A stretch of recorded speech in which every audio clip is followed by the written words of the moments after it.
तो वोकेबलरी में हमारा फर्स्ट वर्ड है आज का, दैट इज़ ड्वेल्ट ऑन। आगे अगर ये ड्वेल की थर्ड फॉर्म होती है और अगर ये खाली ड्वेल होता तो इस ड्वेल का मतलब होता है बेसिकली कहीं रहना, टू स्टे और लिव इन प्लेस, किसी जगह पे रहना। और अगर ये ड्वेल्ट ऑन हो गया यानी कि थर्ड फॉर्म में बन गया ये, तो ड्वेल्ट ऑन का मतलब होता है बेसिकली आप किसी चीज़ के ऊपर लगातार सोचे जा रहे हो, विचार विमर्श किए जा रहे हो। गो ऑन अबाउट कह सकते हैं आप इसके लिए, डीप पॉन्डरिंग कह सकते हैं, डीप थिंकिंग कह सकते हैं हम इसके लिए, कॉन्टीन्यूसली आप थिंक कर रहे हैं आप ये कह सकते हो। आप इसके लिए जो है एम्फेसाइज कह सकते हो, जोर दे रहे हो आप उस चीज़ के ऊपर। लिंगर ओवर कह सकते हो, बार बार वही चीज़ मंडरा रही है आपके दिमाग में, ठीक है, वो कह सकते हैं। और हम इसके लिए एक इडियम होता है च्यू द कर्ड, वो भी बोल सकते हैं। ओके, हमारा जो नेक्स्ट वर्ड है आज का, दैट इज स्ट्राइव। स्ट्राइव का मतलब होता है बहुत ज़्यादा मेहनत करना। तो हम इसके लिए एसिडुअस कह सकते हैं, लेबोरियस कह सकते हैं, इंडस्ट्रियस कह सकते हैं, पुट लॉट ऑफ एफर्ट कह सकते हैं, हार्डवर्क कह सकते हैं, एंडेवर कह सकते हैं। और सुबह इडियम क्या है, that is go out of your way कह सकते हैं, बोन द मिडनाइट ऑयल कह सकते हैं, टूथ एंड नेल भी कह सकते हैं। बहुत मेहनत कर रहे हैं आप, ठीक है। हमारा जो नेक्स्ट वर्ड है आज का, दैट इज़ रेप्रोचमेंट। रेप्रोचमेंट का मतलब होता है बेसिकली आपने रिश्ते सही कर लिए हैं किसी के साथ, ठीक है। तो रिकॉन्सिलिएशन कह सकते हैं हम इसके लिए, हार्मोनाइजेशन कह सकते हैं, कोऑपरेशन कह सकते हैं, अपने फ्रेंडशिप कर लिए किसी के साथ। अब नियर बाय सिनोनिम में हम देख लेते हैं इसके नियर बाय सिनोनिम में वर्ब के फॉर्म में। रिप्रोचमेंट तो नाउन हो गया, वर्ब के फॉर्म में मिटिगेट आएगा, कह सकते हैं रिप्रीव कह सकते हो, सोलेस कह सकते हो, कंफर्ट कह सकते हो, लल कह सकते हो, एले कह सकते हो, एसुएज कह सकते हो, रिलीफ कह सकते हैं। अब इसके लिए जो है सूद कह सकते हैं, मोलिफाई कह सकते हैं, अपीस कह सकते हैं, एलिविएट कह सकते हैं, पेलिएट कह सकते हैं, एमेलियोरेट कह सकते हैं, प्लैकेट कह सकते हो, पेसिफाई कह सकते हो आप इसके लिए।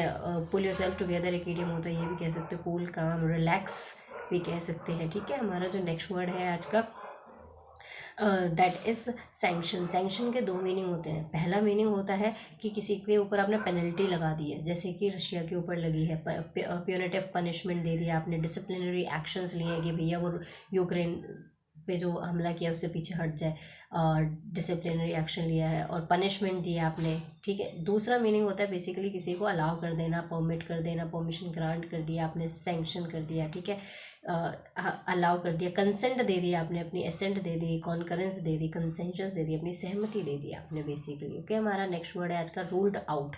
रूल्ड आउट एक फ्रेजल वर्ब होता है और इसके दो मीनिंग होते हैं। पहला मीनिंग होता है बेसिकली रूल्ड आउट का कि किसी चीज़ को एक्सक्लूड कर देना, निकाल देना, हटा देना, रिमूव कर देना, एक्सपेल कर देना, एवेक्ट कर देना, सस्पेंड कर देना भी कह सकते हो। और दूसरा मीनिंग होता है किसी चीज़ पर रोक लगा दिया आपने, बैन कर दिया, बार कर दिया, थ्वाट कर दिया, थ्रॉटल कर दिया, स्टिमी कर दिया, कंटेन कर दिया, चेक कर किया आपने, प्रोहिबिट किया आपने, और क्या किया, प्रोहिबिट किया, बैन किया, ऑक्लूड किया आपने, किसी चीज़ को ब्लॉक किया, हिंडर किया, हैम्पर किया, ऑब्स्ट्रक्ट किया आपने, चेक किया, कंटेन किया किसी को, ठीक है।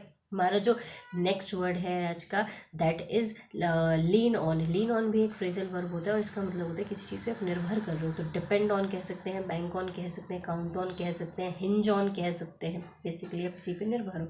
हमारा नेक्स्ट वर्ड है आज का, that is over due. Over due में ड्यू आ रहा है, ड्यू का मतलब क्या होता है, लेट है।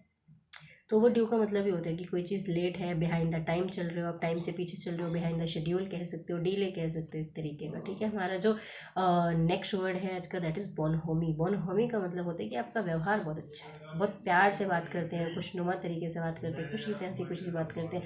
तो कॉर्डियल कह सकते हैं, एफेबिलिटी कह सकते हैं, जीनियलिटी कह सकते हैं, इसके लिए भी फ्रेंडली कह सकते हैं आप, प्लेजेंटली बात करते हैं ये कह सकते हैं। हमारा नेक्स्ट वर्ड है आज का, दैट इज़ टर्मोइल। टर्मोइल का मतलब होता है बहुत ज़्यादा उथल पुथल मच गई है, तो अपहीवल कह सकते हैं, नॉइजी कह सकते हैं, डिसऑर्डर कह सकते हैं, डिस्टर्बेंस कह सकते हैं हम इसके लिए बेडलाम कह सकते हैं, मेहेम कह सकते हैं, रोर कह सकते हैं, अप्रोर कह सकते हैं, कमोशन कह सकते हैं, फस कह सकते हैं, पेंडेमोनियम कह सकते हैं, रोर कह सकते हैं, अप्रोर कह सकते हैं, डिस्टर्बेंस कह सकते हैं, पर्टर्बेशन कह सकते हैं। ओके, हमारा जो नेक्स्ट वर्ड है आज का, दैट इज़ एक इडियम है, दैट इज़ जो सुबह किया था वो, स्टीयर और स्टीयर क्लियर ऑफ, किसी चीज़ से बचना। ई फॉर इवेड कह सकते हो, ई फॉर एल्यूड कह सकते हो, एश्यू कह सकते हो, डॉच कह सकते हैं आप इसके लिए, ठीक है। आप बेसिकली ओवरलुक कर रहे हो, गिव कोल्ड शोल्डर कह सकते हो, टर्न एंड डेफ ईयर भी कह सकते हैं आप इसके लिए। Okay, next word is that is outreach. Outreach का मतलब होता है, आउटरीच मतलब कि आप लिमिट पार कर गए, सरपास कर गए, आप किसी चीज़ को एक्सीड कर गए, ओवर रन कर गए, आप जितनी लिमिट थी उससे ऊपर ही चले गए, दैट इज़ आउटरीच। ओके।